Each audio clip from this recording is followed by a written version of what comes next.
As we now reach midpoint in this tense month of December, particularly tense month this year in geopolitical terms, it might be worthwhile reviewing the events of the last 24 hours, which I think have been widely misunderstood, but which clearly point to a further ongoing collapse in Ukraine itself, including a collapse of Western support for Ukraine, but also, if I may say, and touch on briefly, I'm going to return to this topic much more extensively in a future program, and I will explain why, but also in the Middle East, where it looks like the situation may finally be about to escalate in the most dangerous possible way.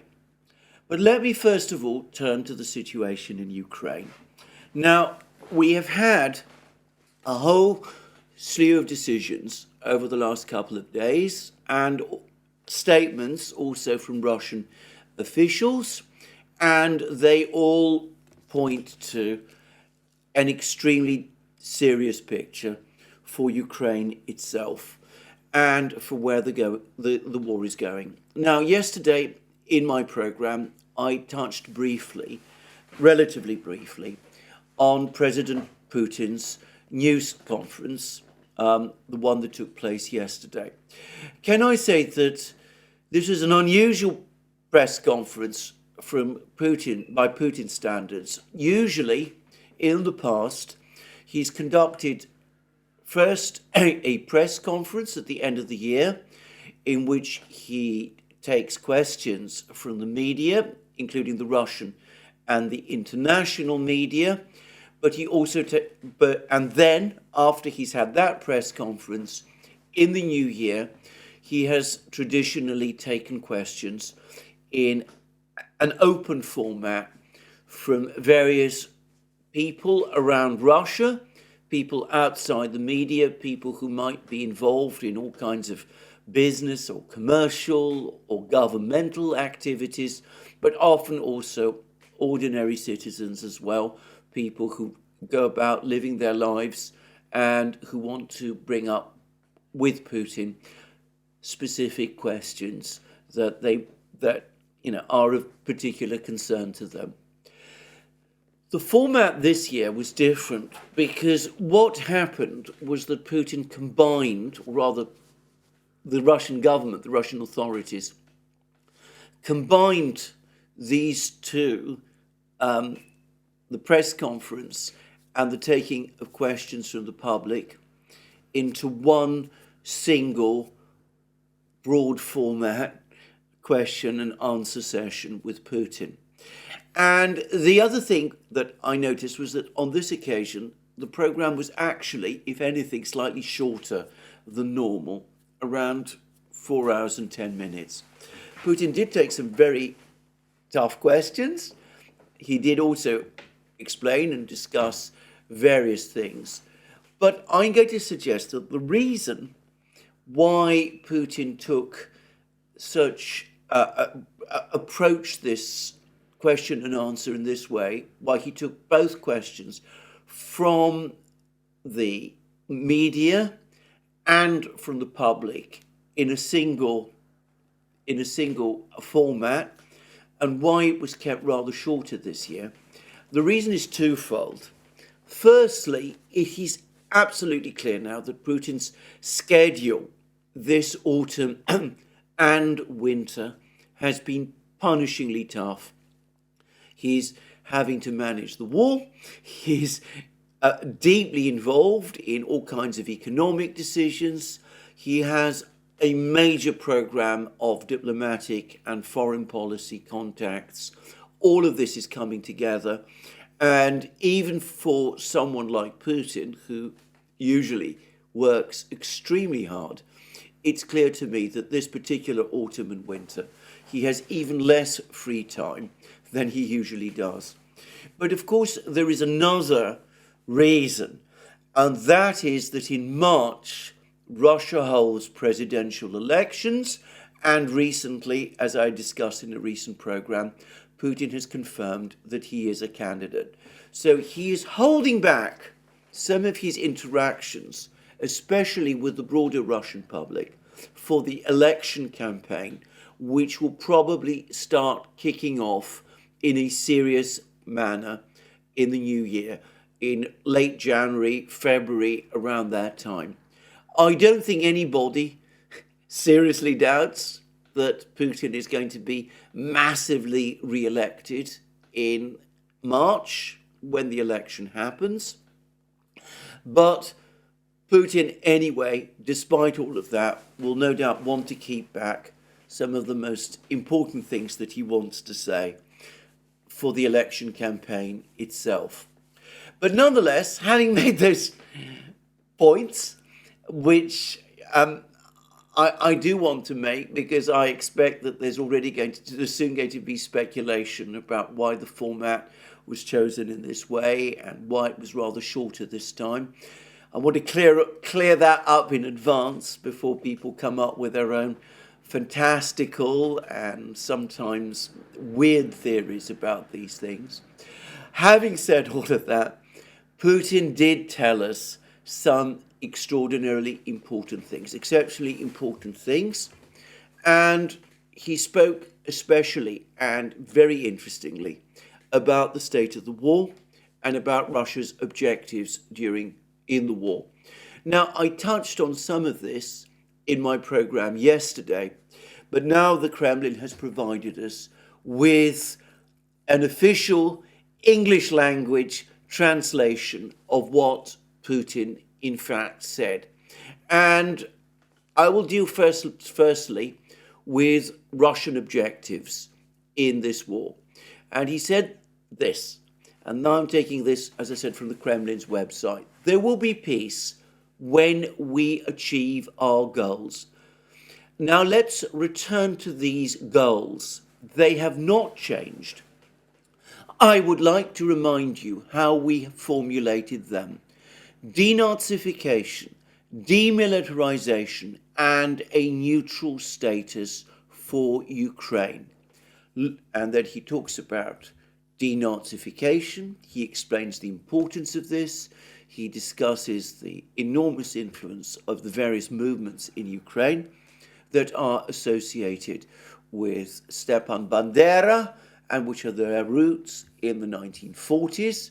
And he makes it absolutely clear that this is an issue that must be resolved, but he also talks about demilitarization. And he says this, and he said this about demilitarization. It is true that during the negotiation process, by negotiation process, he means the one that took place in March and April last year, our negotiators were told that in principle they did not rule out the possibility of some legislative acts in Ukraine. That was then during the negotiations in Istanbul. If they do not want to reach an agreement, then we have to resort to other measures, including military ones. Today, Ukraine produces very little. They're trying to maintain some production, but it is almost non-existent. Everything they get is a freebie, and I apologize for such talk. But these freebies may end one day. In fact, they are already coming to an end little by little. But that is not even the main issue. I believe that they will still be receiving these freebies, but they are being destroyed. I will not go into specific numbers for aircraft and air defense systems. They received 400 tanks, around 420, 430 as promised. By the way, they got everything as promised. Ukraine received everything and more than was promised. But ever since the start of the so-called counteroffensive, we have destroyed 747 tanks. This is as of yesterday evening. We have also destroyed almost 2,300 armoured vehicles of various types. This is what is called demilitarization. We can agree on demilitarization and establish certain parameters. We actually agreed on them during the Istanbul talks, although these agreements were thrown out later. But we managed to reach an agreement. There are also other possibilities to either reach an agreement or resolve the conflict by force. This is what we will strive for. So, this is uncompromising language. What Putin is saying is that Ukraine, if it wants to come to some kind of an agreement with the Russians, must agree to the following. It must agree to complete neutral status. That is non-negotiable.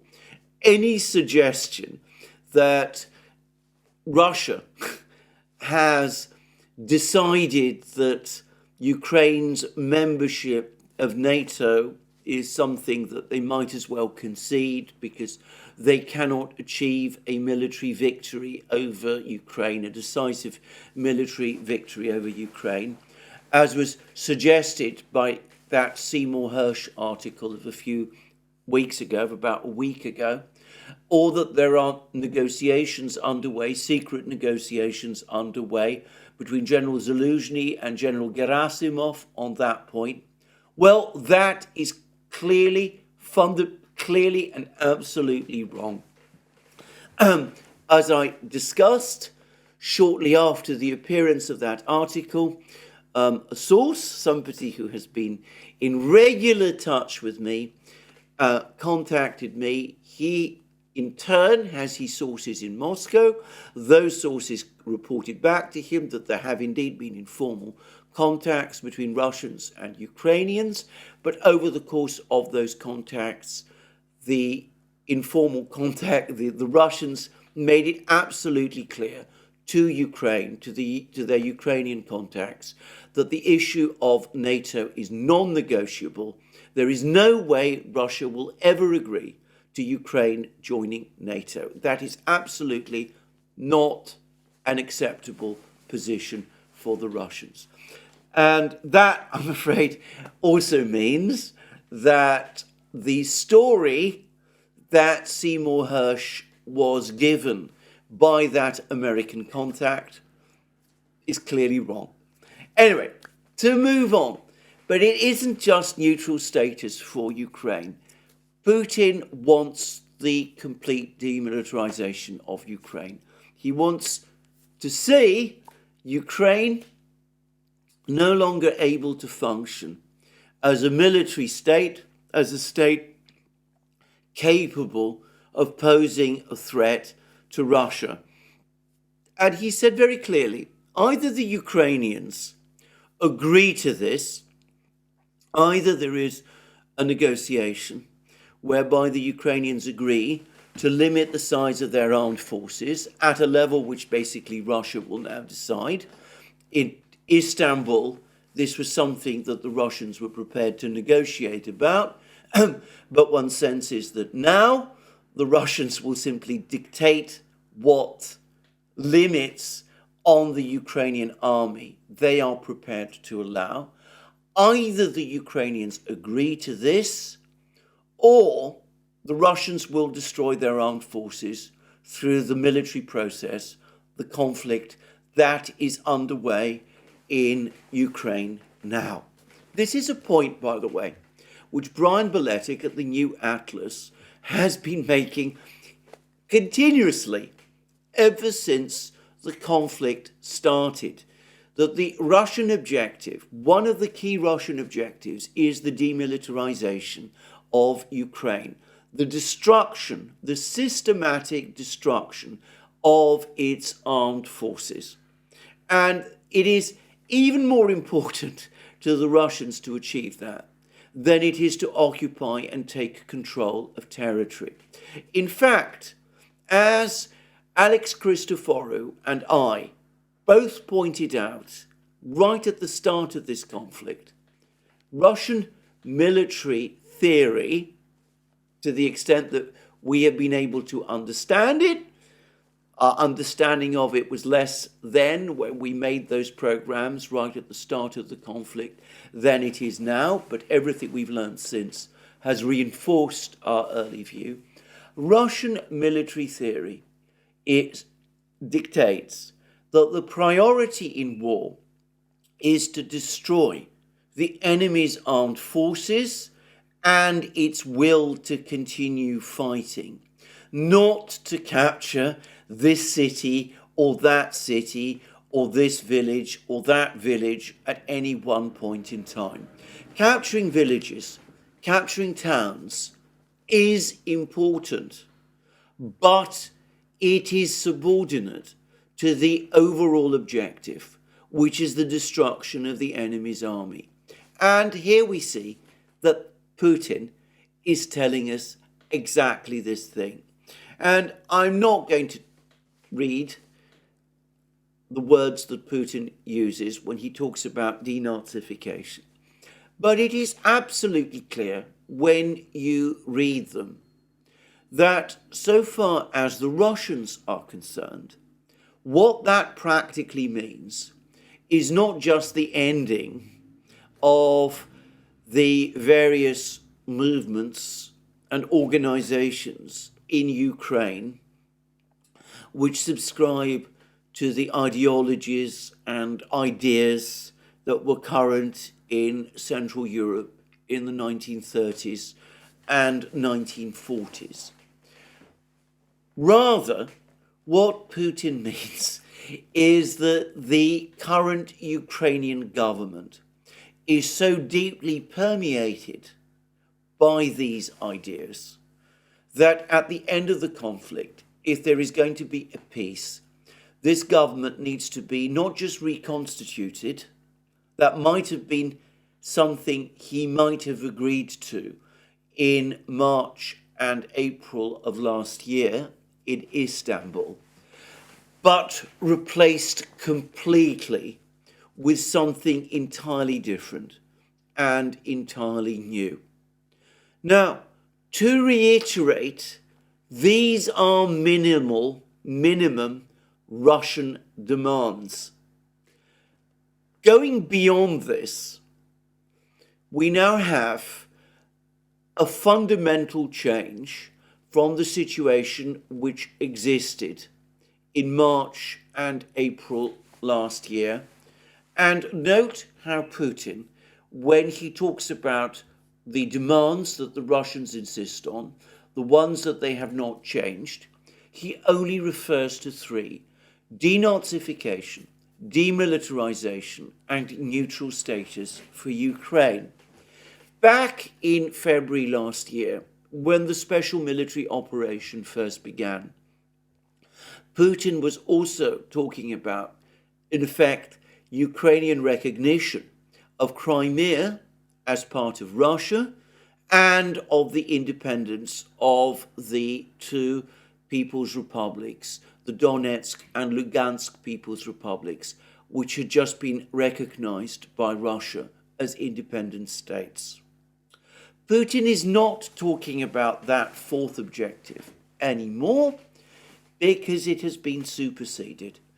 The two independent republics of Donetsk and Lugansk no longer exist because following the referendum that took place in September last year, they are now, so far as the Russians are concerned, part of Russia.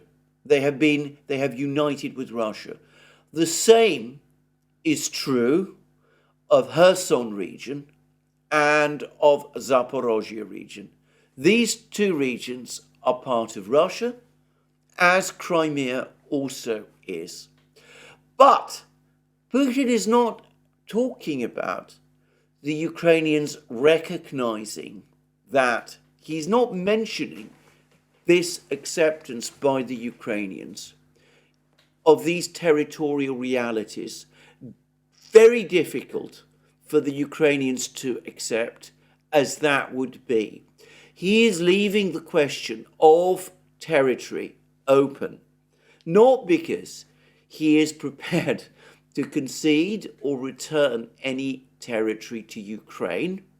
In fact, if we're talking about Crimea and the four regions, as I understand it, Russian law precludes him from doing so. Rather, it is because if you look to other comments that Putin has made further during his press conference, Russian territorial objectives are now much greater. And Putin spoke at length about Ukraine's previous ethnic makeup. He once again returned to the topic of how territories which are Russian and historically Russian were added to Ukraine when the Ukrainian Soviet Socialist Republic was created, first by Lenin and then by Stalin, and further enlarged in size by Khrushchev. And he made it clear that territories where most people speak Russian, identify with Russia, sought closer relations with Russia whilst before the war started, places like the Donbass, places like Zaporozhye, Kherson region, the Black Sea territories.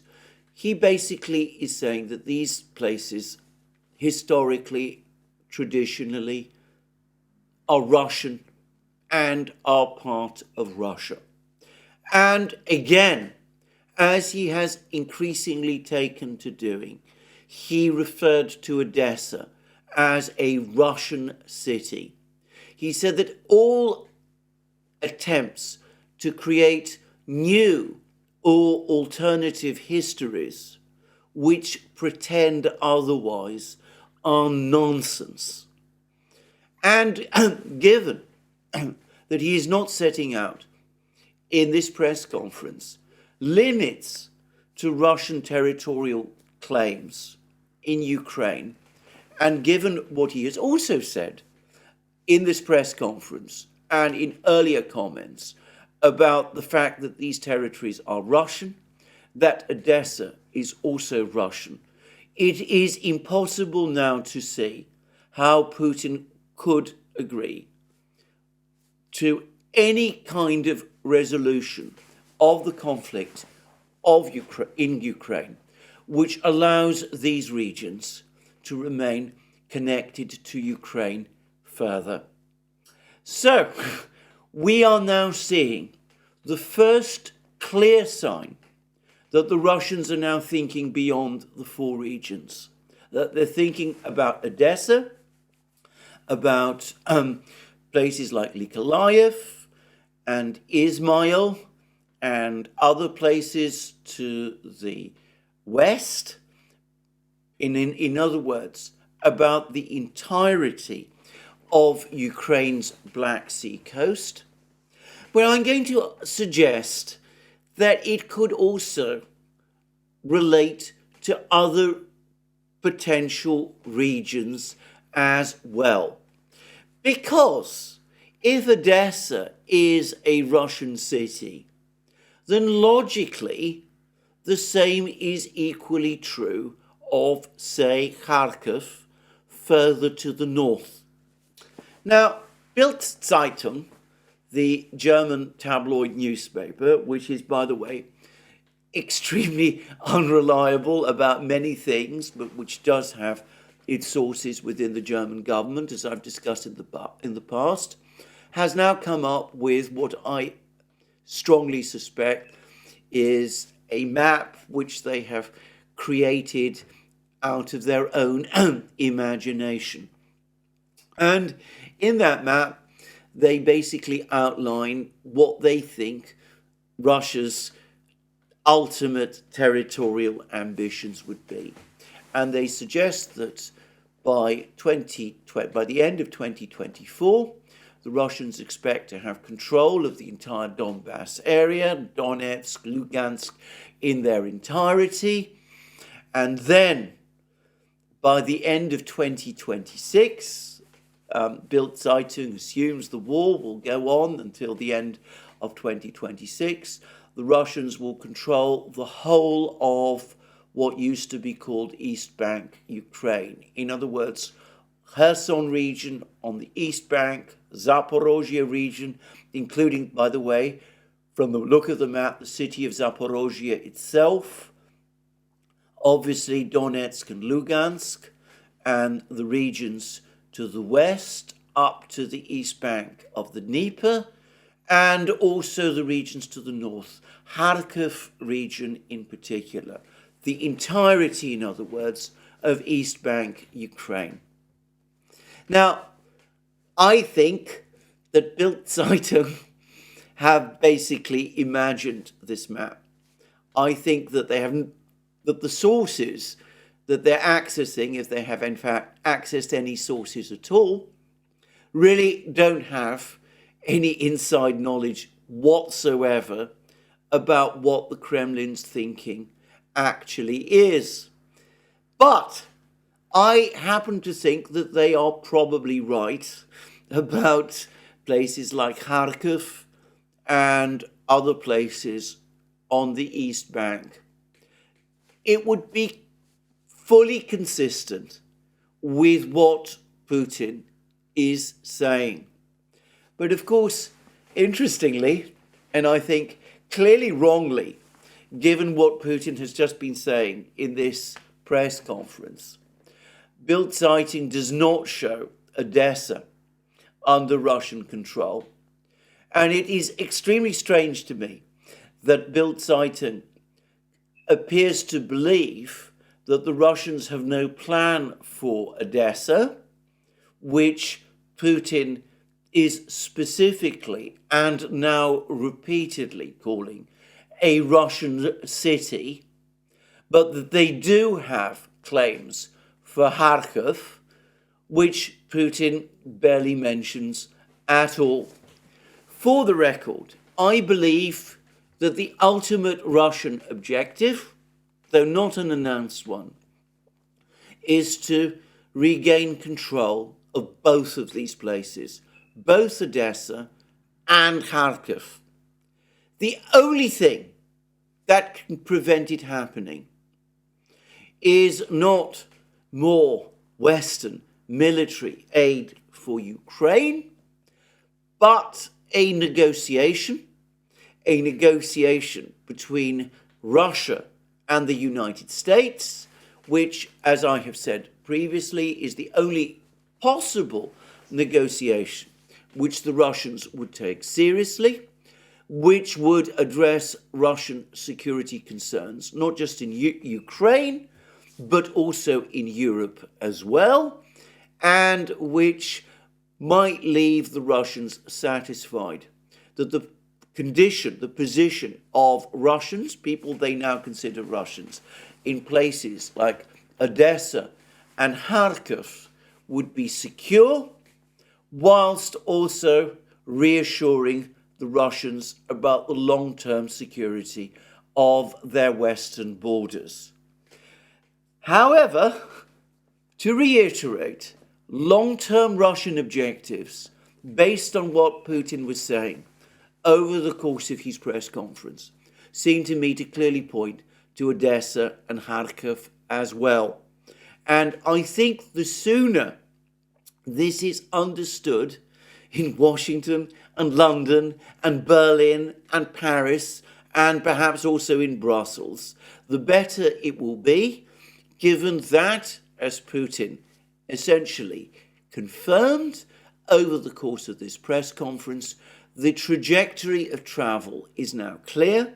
It is all but inconceivable that the military situation in Ukraine can be turned round, whatever the United States tries to do. So, for Ukraine's sake, for the United States' sake, for the West's sake, the sooner they start serious negotiations with the Russians, the better.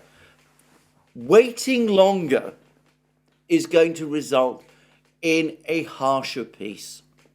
Of course, going further still, Putin and other Russian officials have now, as I've discussed in several programs, been talking about Ukrainians, Russians and Belarusians forming a triune of nations which together form one people, the Russian people. Given this thinking and given history, the historical realities, it's very easy to see how the Russians could at some point say to themselves, well, the point has therefore come. If we're not going to negotiate, if there's not going to be any negotiations at all, when the only practical solution is to bring together all these three peoples who actually are one people back into one state, that state being Russia. And then what some people in the West are talking about as the nightmare of Russia not only winning, but taking control, taking possession of places like Kiev, well, at that point, of course, it could come about.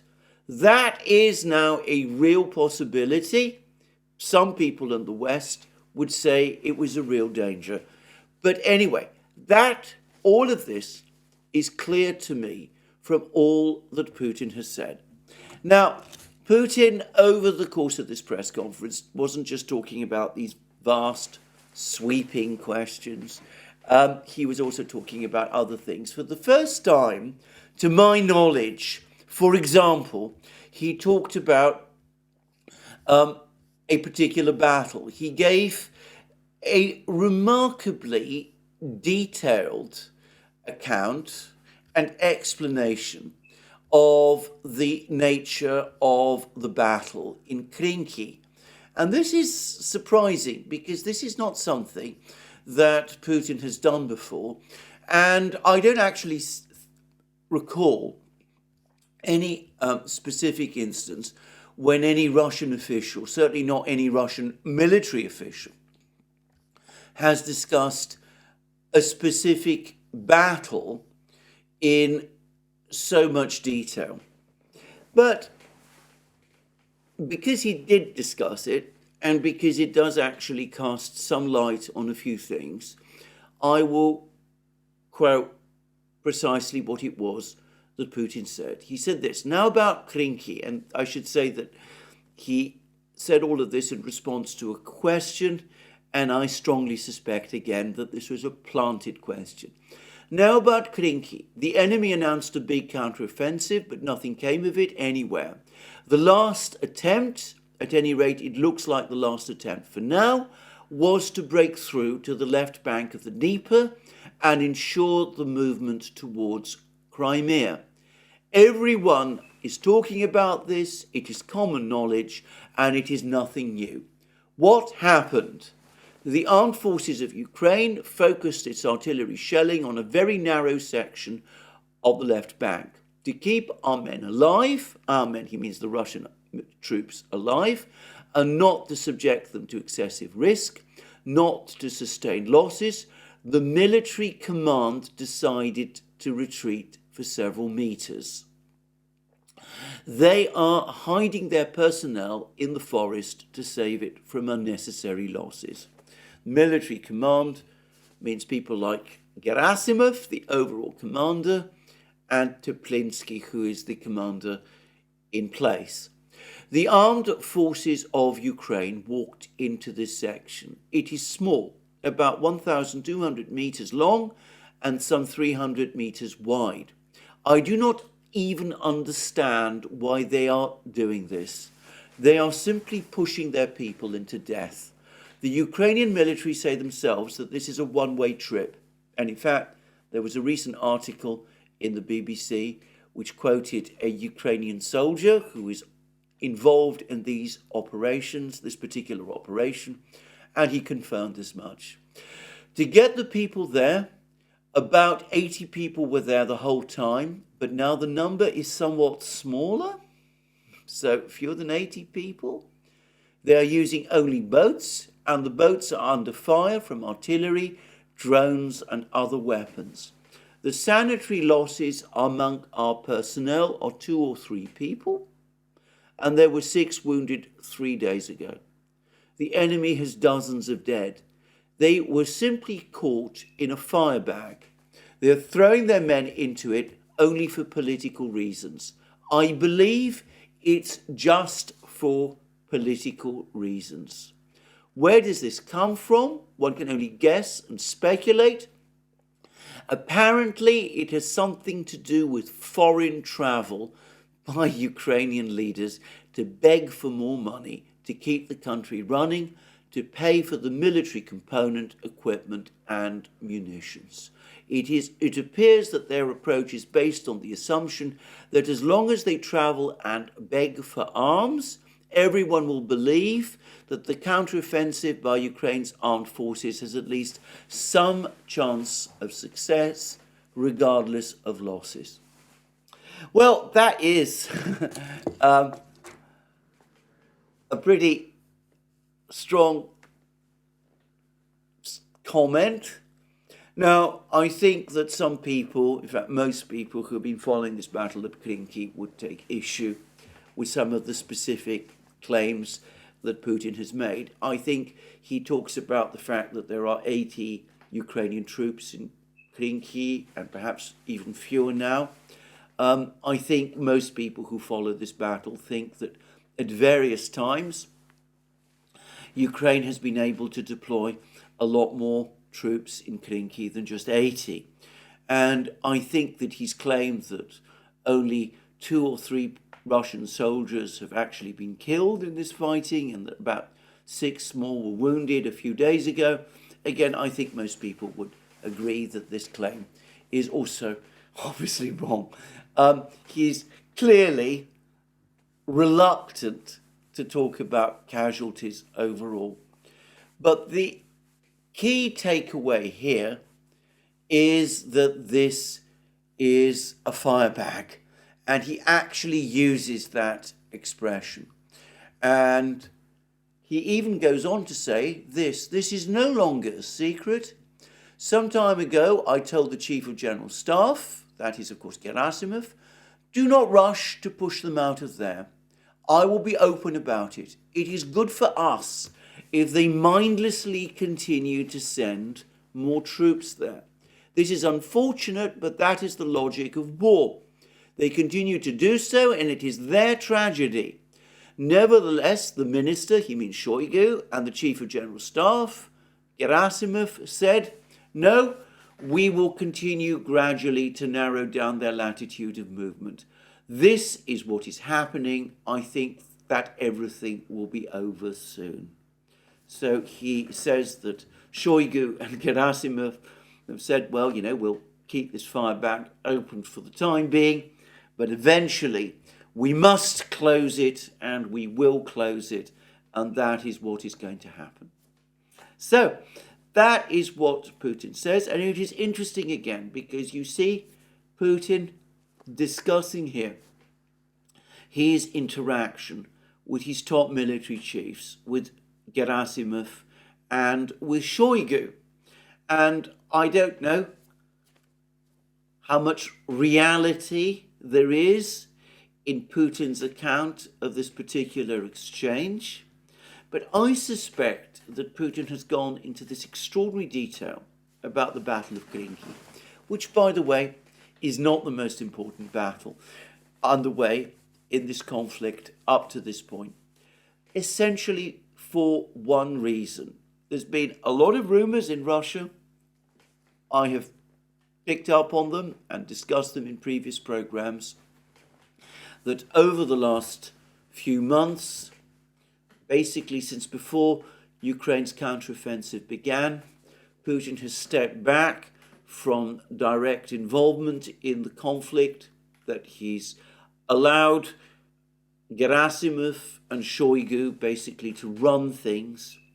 I think Putin talked about this because he wanted to make it clear that he remains fully informed, that he still has an informed input into the decisions which are made, and that sometimes he gives advice, you might call it advice, to Shoigu and Gerasimov, and they heed that advice, though ultimately he accepts that the decision is, in the end, always up to them. He wants to make it clear, in other words, that he is still in the loop of these rumours, that he's to some extent taken himself out of it, that those rumours are wrong. Now, Putin talked about many other things. He talked about the overall direction of Russia and of Russian society and of Russia's progress. He said something, in some ways, rather plaintive at the very, very end of the press conference. He was asked a most unusual question. He was directly asked if he could advise his younger self, the Putin who first became president, what advice would he give himself? Would he give to that younger Putin who became active president of Russia 30 years ago? And essentially he said, well, if I was able to give myself advice, my advice would be to be a lot more mistrustful, a lot less trusting of the West. So there we go. So we can see that this has been a long journey of disillusionment for Putin. He is now essentially seeing Russia develop on its own.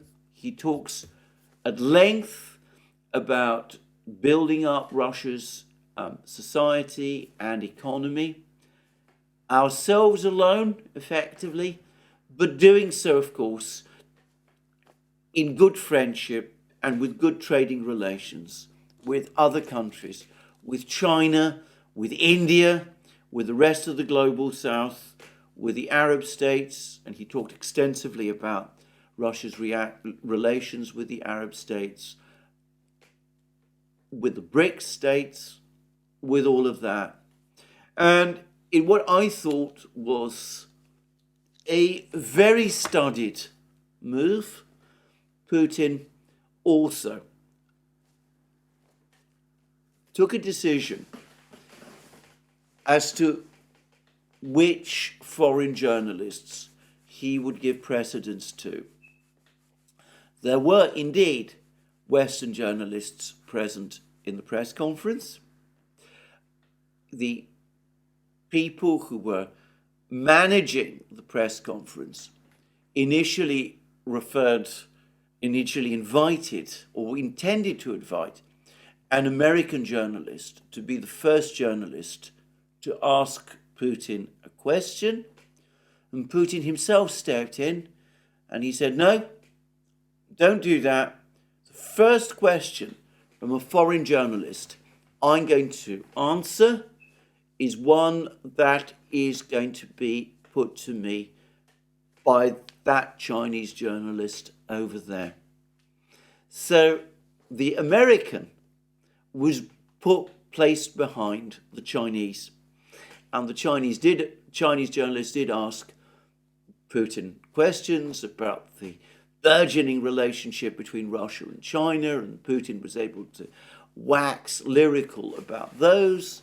And then, of course, the American journalists stepped in, and there was a discussion about Gershkovich, the American journalist who is being held in Russia on, in effect, spying charges. And Putin did answer that question, and it did suggest to me that some kind of an exchange of prisoners is probably under discussion. But anyway, the key point was that it was clear that Putin was preferencing the Chinese over the Americans, and he made it completely clear throughout his press conference how deeply disillusioned, not just with the Americans, but with the Europeans as well, concerning whom he had scathing things to say, how completely disillusioned with them he has now become. On that front, by the way, I understand that Steve Rosenberg, the BBC's correspondent, is very upset because Putin didn't take any questions from him, given that I think it is all but inconceivable that a Russian journalist in London, assuming that there are any left, which I rather doubt, would be even invited to a press conference by Prime Minister Rishi Sunak, let alone allowed to pose a question to Sunak. Given that that is so, I still find the sense of entitlement of some Western journalists, of the BBC journalists in particular, the idea that, you know, what happens to Russian journalists in Britain, in London, is inconsequential. The fact that they're not invited to ask questions to Putin is somehow an unforgivable act of lèse-majesté. I really do find this attitude astonishing. But there we are. That's where it is. Now, Putin had a lot to say about the Russian economy, about inflationary pressures in Russia. He said all of these things on the eve of a further decision by the Russian Central Bank to raise interest rates by 1%, from 15% to 16%. If I start discussing that now, it's going to make this video even longer than most of my videos already are. I'm going to discuss that further in my next program. Suffice to say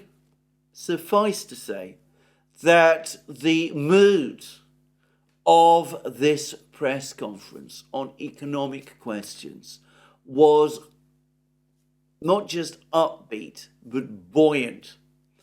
And I've recently spoken to two people who have been in Moscow recently, or perhaps I should say the Duran has recently spoken to people who have been in Moscow recently. One was Larry Johnson, with whom we did a live stream, Alex Cristoforo and I, which you can see on the Duran. It's already there on our site. And also today Glenn Deason and I on the Duran were honoured to do another programme with Alistair Crook, who's also been to Moscow. And Larry Johnson, Alistair Crook, and by the way, Glenn Deason, who was in Russia a few weeks ago to attend the Valdai conference. They've all come back, and they're saying the same thing. And they're saying that the mood in Russia is incredibly buoyant. People are tremendously self-confident. There is a sense of energy and purpose in Russia, not just at the level of government, but within Russian society, such as they have not seen in recent years, and such as I have never seen, because the last time I was in Russia was 5 years ago. So, in effect, Russia is going through that same process that some other countries have been through in wartime. The United States, for example, through the American Civil War, at least the northern part of the United States, the Union. The United States again as a result of the Second World War.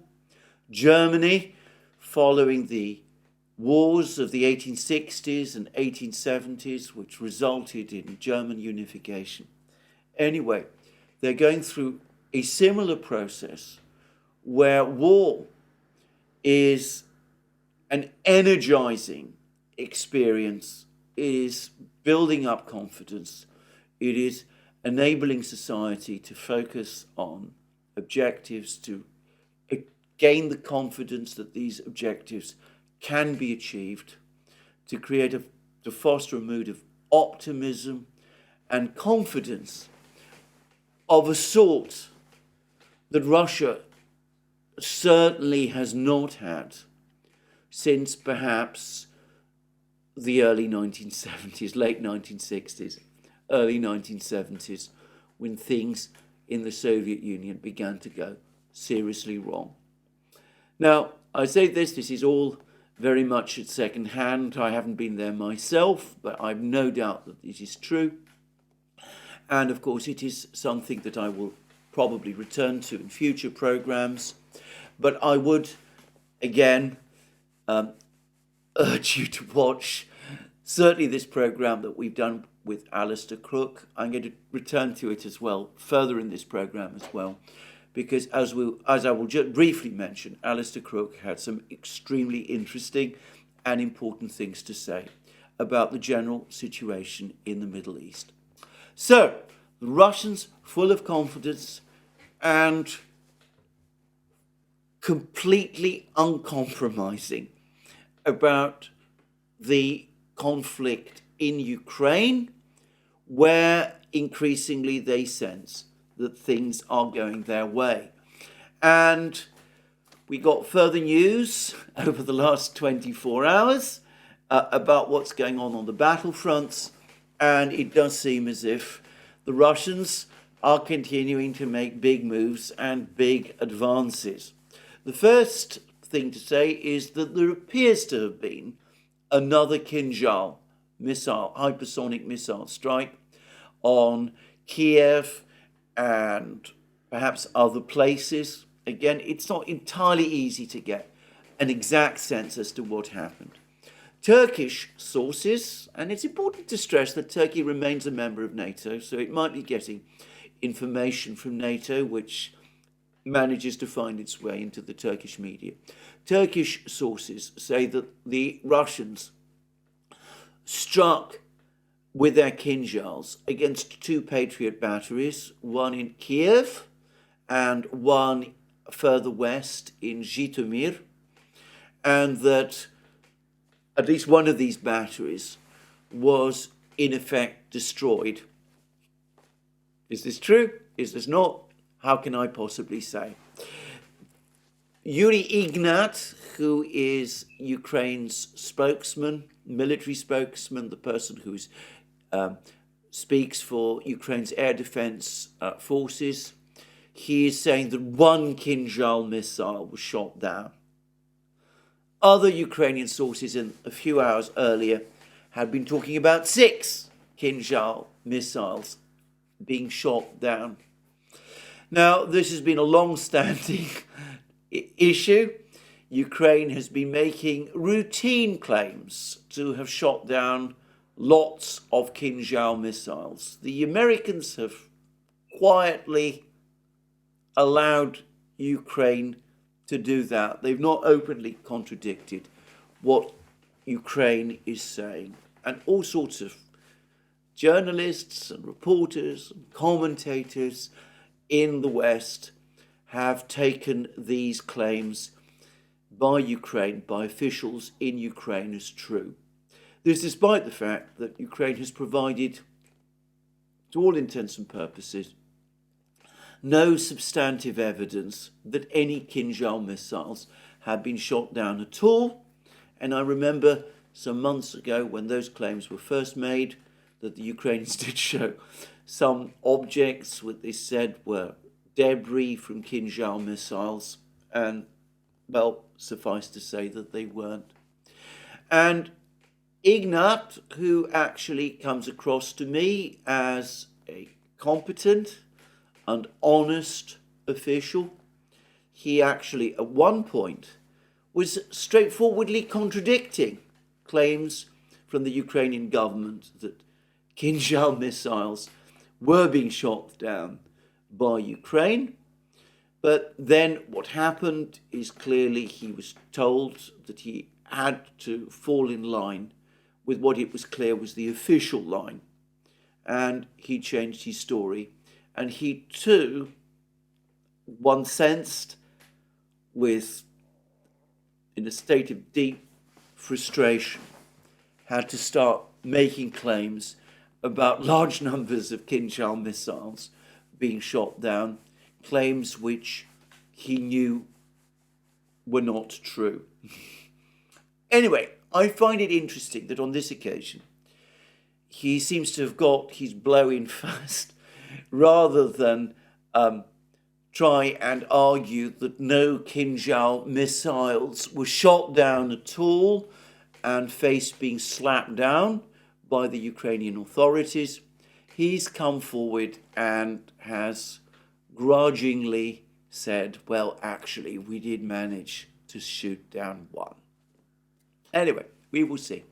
But everywhere else on the battle lines, putting aside whatever damage these Kinjals did, what damage the drones do, and I'm hearing news that the Russians have started operating a new, or rather an adapted version of the KH-101 cruise missile that's been somewhat recalibrated. It's now being used in a new way. I've just received an email about this from a reliable source, let's put it like this, which I haven't properly understood yet. But anyway, putting aside the effect of these missile and drone attacks, what is the situation now on the front lines? Well, everywhere, more news of increasingly rapid Russian advances. Now, it's important to stress that these are still advances of the sort described by Shoigu as improving Russian positions. Putin effectively said the same over the course of the press conference. But it's clear that the extent and scale of these advances across the battlefronts is incrementally, is gradually growing, increasing in pace, and that the Ukrainians are struggling to contain these advances, which are taking place in multiple directions. So the Russians now do seem to be, for example, making serious attacks in the Rabotino-Verbovoye area. The Ukrainians have been thrown onto the defensive here. The Russians seem to be in the process of positioning more and more of their troops around Rabotino. It looks likely that they intend at some point to reoccupy that particular village. They are making very significant moves in the Avdiivka area, a place which to a great extent remains the area of the greatest and most intense battle. So there are more reports confirming that Russian troops have now broken into the residential areas of Avdiivka, primarily from the south, and that there is now fighting going on in these residential areas. But there are more reports also that the Russians have pushed more troops and now heavy armor, including tanks, beyond the railway to the northwest of Avdiivka, that they've managed to gain control of tree lines and forest plantations and fields to the north and east and south of Stepovoye, and that they now occupy at least a part of that village. And it does look as if they are increasing steadily the pressure on the Ukrainians there. And following the fall of, shall we say, 99% of Marinka, the main built-up areas of Marinka, it seems that the Russians are now intensifying their assault on the village of Novomikhailovka, which is south of Marinka. It does look as if they're aiming to finally capture that particular village. And they also seem to be pressing forward to the west of Marinka. And again, it seems, the sense is, that they're working towards finally cutting Ukrainian supply lines, perhaps to Vuhledar, rolling up Ukrainian positions in south-central Donbass. And of course, it's important to say that this battle in Marinka and the battle in Avdiivka are all interconnected with each other. If Avdiivka and Marinka and Novomikhailovka and all of these other places are captured, then the entire Ukrainian defense lines in southern Donetsk region will presumably begin to unravel and collapse, in which case, as I've discussed in previous programs, it seems to me that any thought or plan Ukraine may still have of cutting the land bridge to Crimea, of returning to the offensive in this area, either next year or at some notional date beyond that, well, that no longer becomes remotely feasible anymore. And in the Bakhmut area also, it seems that the Russians are now pushing further and harder, and it seems that the battle for Bogdanovka is well underway, though this is likely to prove a difficult battle because of, firstly, I suspect, the size of this village and the topography. But it also looks as if the Russians are working towards outflanking Ukrainian positions in Bogdanovka, this village to the northwest of Bakhmut, by driving forward towards Chasov Yar, the town to the west of Bakhmut, which has been Ukraine's main assembly point and logistics base as for the Ukrainian troops who have been fighting in and around Bakhmut, well, for the last year and a half. So, lots of things happening on the front lines. More news, by the way, from places like Liman and Kupiansk, reports of more Russian advances in these sort of places. But again, evidence, information about this is sketchy, not always easy for me to understand. But suffice to say that the overall story is that the Russians continuing to push forward and to gain more and more momentum as they do. Ukraine, for its part, continuing to suffer very heavy attrition. There's been no announcement this week either of a mobilization. Reports from Ukraine confirm that there is a major recruitment crisis, that all attempts to call up more people to join the army are being increasingly resisted by young Ukrainians, and there seems to be little enthusiasm amongst Ukrainian women to join the armed forces either. And there is now a cascade of reports in Le Monde, in Business Insider, so I understand, I haven't seen that article, in all sorts of places, about how critically short of artillery ammunition the Ukrainians have now become. In some places, I've seen claims that the Russians are now able to fire 50 shells for every shell that the Ukrainians launch. And an article in Le Monde had Ukrainian soldiers making some very, very critical comments about France's vaunted Caesar howitzers, that they were a magnificent piece of equipment, immensely long range and all that, but that and very, very accurate when used properly, but equipment with a constant breakdown rate, completely unsuitable to operate in the harsh conditions of Ukraine in actual battle, and also desperately vulnerable to Russia's huge fleets of Lancet and other drones that are now operating on the battlefields. And on that topic, again, I think it was Business Insider that now said that the Russians are able to field drone fleets that are 7 times greater than Ukraine's, and all the evidence suggests that the discrepancy is set to grow. Now, what about Ukraine's support from the West?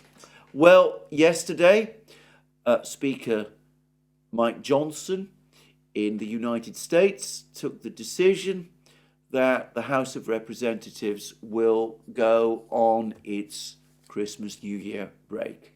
And it has not passed any vote, any funding vote to support funding for Ukraine. Now, Chuck Schumer, who is the Senate Majority Leader, has apparently managed to persuade Mitch McConnell, the Republican, the leader of the Republicans in the Senate, though, by the way, an increasingly unpopular leader of the Republicans in the Senate. He's now increasingly challenged by his own caucus. Anyway, he's managed to persuade, Chuck Schumer has managed to persuade Mitch McConnell to convene the Senate for another vote, a further vote on funding for Ukraine next week.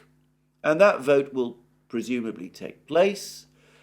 It seems as if most Senate Republicans have not changed their minds about funding for Ukraine. Instead, Zelensky's trip to Washington seems to have hardened attitudes. There's no sign that the situation has changed in any respect. And I suspect that most Republican senators will vote against funding for Ukraine. Perhaps the Senate, where the Democrats have a majority, this time will pass a spending bill. But with the House of Representatives, the House Republicans in an altogether tougher mood and unwilling to reconvene until February, I think that this vote in the Senate is more likely than not going to have a purely symbolic significance. Anyway, we won't know one way or the other before the new year. The House has, of course, voted, as I've discussed, for an impeachment inquiry. There are now proceedings underway against the president's son. It appears, according to reports in the Daily Mail, that the president himself is deeply upset by these developments. He is in some personal anguish about them, apparently blames himself to some extent for the fact that they've happened. Though blamed himself in what respect, I'm not quite sure. But anyway, one way or the other, I suspect that come the new year, the proceedings, these political battles in Washington are going to become the dominating issue for America's political class.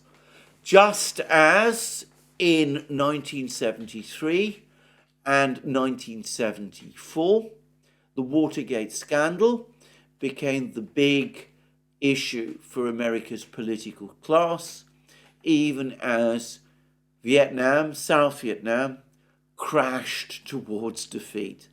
So, I may be wrong about that, but that is what I think. What about the European Union? Yesterday, they managed to persuade Viktor Orban of Hungary to step outside the room so that they could unanimously vote minus Orban to begin accession talks for Ukraine. Orban has quite rightly said that Ukraine meets none of the criteria for EU membership. Other European leaders have said the same. Even outgoing Dutch Prime Minister Mark Rutte said essentially the same thing on a trip to London. He said it would be years before Ukraine could possibly join the EU. Again, this appears to be a symbolic vote more than anything else. And of course, even to entertain the idea of Ukraine joining the EU at a time when it is engulfed in war seems bizarre, or at least some of us might think so. More importantly, however, the EU put off a decision about its 50 billion euro aid package to Ukraine until January. And this was apparently at Orban's insistence. And the idea that has also been floating around about using interest, accumulated interest from the frozen Russian assets, using that money to send to Ukraine as well. Well, it seems that several EU countries were very nervous about this idea. They've all received legal advice that this is simply wrong, and that decision seems to have been postponed as well. Now, Orban has come in for some criticism, having said that, for the fact that he did allow these accession talks between the EU and Ukraine to take place. And I think that this criticism is misplaced. As Orban himself has said, there'll be at least 75 other occasions when Hungary could block Ukraine's accession to the EU, assuming we ever get to that point. But let me make one thing very clear. Even if Orban had exercised a veto yesterday, the EU, the Commission, the other states that really want to press forward with this policy would have found some mechanism to begin accession talks with Ukraine. They might have called those accession talks by some other name. They might have rearranged a meeting which they ensured Orban would not be able to attend. If the EU is determined, the EU Secretariat, the Commission, and the big states are determined to have accession talks with Ukraine, accession talks they will have regardless of what someone like Orban does or does not do. In reality, it was Orban, in my opinion, who came away as the clear victor from all of these exchanges which took place in Brussels yesterday. And the best single account of this is in the Daily Telegraph, a newspaper in Britain which fervently supports Ukraine and which is deeply critical, or at least some of its writers are deeply critical of Viktor Orban.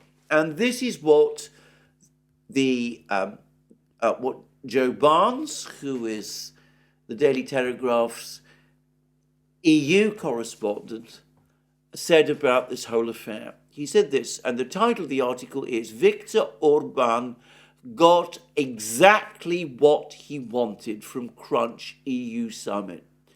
Putin allies' long-term animosity towards Ukraine saw him veto a 50 billion euro package of support and walk away with 10 billion euros.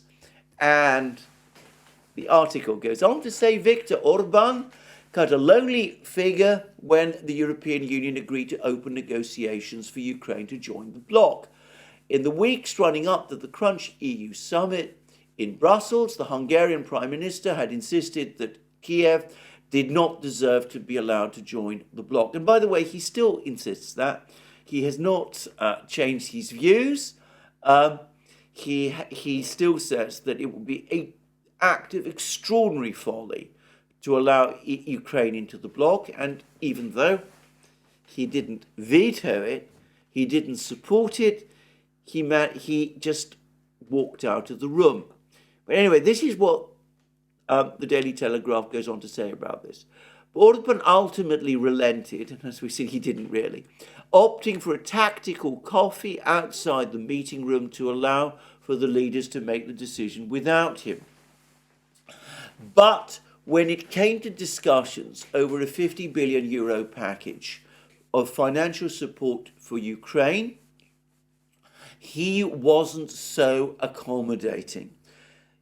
The Hungarian Prime Minister vetoed the aid plan, throwing into doubt Europe's backing for Kiev and making Europe and the West look weak. Mr. Orban won't leave, Brussels with any new fans, but he will crucially leave the city with 10.2 billion euros. The 10.2 billion euros were from funds, around 30 billion euros, funds assigned by the EU funding for Hungary, which the EU has frozen for various reasons, real and unreal, which Orban insisted must be released to Hungary. The EU effectively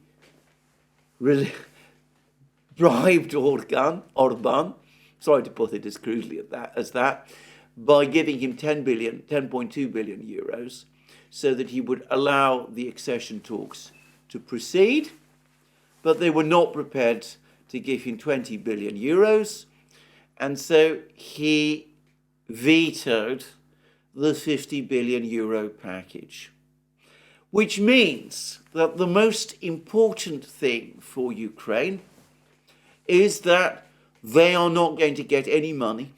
They're not going to get the 50 billion euros from the EU, and they're not going to get the 61 billion euros from the US this year. The earliest that the EU can look at this whole question again is probably in January, and in the United States, the House of Representatives is unlikely to return to this issue before February. So we can see that financial funding for Ukraine, the problems are growing both in the EU and in the US, even as Ukraine's needs are becoming more and more pressing. In the US, given the politics there, it's becoming increasingly debatable whether this $61 billion package in any form is going to pass. With the EU, the 50 billion euro package probably will pass in January. Even if Ukraine were to get the whole amount, $110 billion, euros, well, it would help the Ukrainians. It would keep them going for a few more months. But with Europe desperately short of ammunition, with the United States also short of ammunition, a Pentagon official has said that the United States now needs to start making decisions. Do they continue to look after their own armed forces, or do they continue to supply funding for Ukraine? Well, whatever happens with the funding, the trajectory of the war is now set. Putin discussed the enormous scale of the build-up of the Russian armed forces. He said that 485,000 men have now joined the Russian army this year. This far exceeds the target of 420,000 that the Russians set themselves at the start of this year. So the Russian military is growing in size, it's growing in sophistication, in military equipment, in weapons, in all of those things. And given the economic problems in Europe and in the United States, it's all but impossible to imagine that this can change, that whatever the West now does, the situation can now change. So this is where I end my program today. The Russians, as I said already, in an implacable mood. Putin in an implacable mood. The military situation deteriorating for Ukraine that bit more every day. Ukraine out of ammunition, the Russians advancing, and the West divided amongst itself with no real plan, and the United States starting to become absorbed in domestic quarrels as the impeachment and the forthcoming elections loom over the horizon. Now, I want to briefly return, before I finish this program, to the program that Glenn Deason and I have just done with Alistair Crook, and I should say that we have also done a program with Syed Mohammed Marandi from Iran, from, I believe, Tehran University. Now, as you will have noticed, I've been saying a lot less about the situation in the Middle East in my recent programs. This is straightforward. I am not, by any stretch of the imagination, an expert on the very, very complex politics and issues of the Middle East. This is not at all an area about which I claim any particular knowledge. I've never traveled to the Middle East. I've never been to any one of these countries in which this conflict is playing out. So I don't know this region very well. I've already made clear my own overall impressions about where this conflict is going. And Glenn Deason and I took the view that it was useful, therefore, in addition, to speak to people who do know the Middle East very well. Syed Mohammed Marandi, who can give us an Iranian perspective, though it's important to stress that he is not an official of the Iranian government, and Alistair Crook, who knows the Middle East, probably, I suspect, as well as anybody on the planet, and who has met many of the leading players, and I'm talking about the individuals in the Middle East, and is familiar with the countries. Now, I don't want to disclose very much more about what these programs are going to say. All I would say is that they were both, in my opinion, exceptionally insightful programs. They provide a very interesting perspective on the situation in the Middle East. And they confirm, both of them, in some ways, feelings that I've had, that that Israel's decision to move into Gaza was a serious mistake, that the Israelis are finding it very difficult to make progress there, that the fighting has proved longer and harder and much more complicated than they assumed it would. And by the way, Alistair Crook has discussed the situation in Gaza from his actual direct physical knowledge of the place. He's been there and he knows the layout and the geography in ways which I, for example, don't. And they both talk about also the changes in the geopolitical situation, the hardening of the international mood, as matters that I've discussed in previous programs and which Marandi and Crook also talked about without any prompting from me. But there is something further to say, and this corresponds to certain things that have been coming out of Israel recently. A couple of days ago, the Israeli cabinet appeared to give what looked like an ultimatum to Hezbollah. And I said at the time that I wasn't sure what that meant. It seems that it is meant in deadly earnest. And Jake Sullivan, President Biden's national security advisor, who's just been to Israel and who was supposed to have gone there with a message of restraint, found once again that the Israelis were absolutely categorically refusing to listen, and on the contrary, were putting their own pressure upon the administration in Washington through their own friends in Washington. And effectively, it seems that Sullivan has thrown in the towel and that he has given the Israelis a green light to do what they choose to do in Lebanon against Hezbollah, just as President Biden previously and disastrously gave Prime Minister Netanyahu the green light to do what he wanted to do in Gaza. So it is starting to look as if we are indeed on the brink of a serious expansion of the war. It looks as if Israel, having encountered problems in Gaza, is trying to resolve these problems not by retreating and rethinking its strategy, but on the contrary, by expanding the war.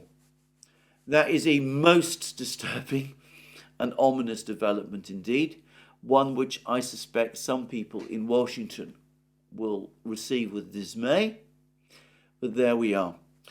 I suggest that you watch both of these two programs on the Duran, and I will of course be returning to this topic later in future programs. Anyway, that is my program for today. More from me soon. Let me say again that if you want to keep track of all our programs, place to do it is on our various platforms, Locals, Rumble and X. You can also support our work via Patreon and Subscribestar, links under this video. You can also check out our shop and get yourself all the amazing things that you will find there, our magic mugs, our hats, our hoodies, our t-shirts, our sweatshirts, all those great things.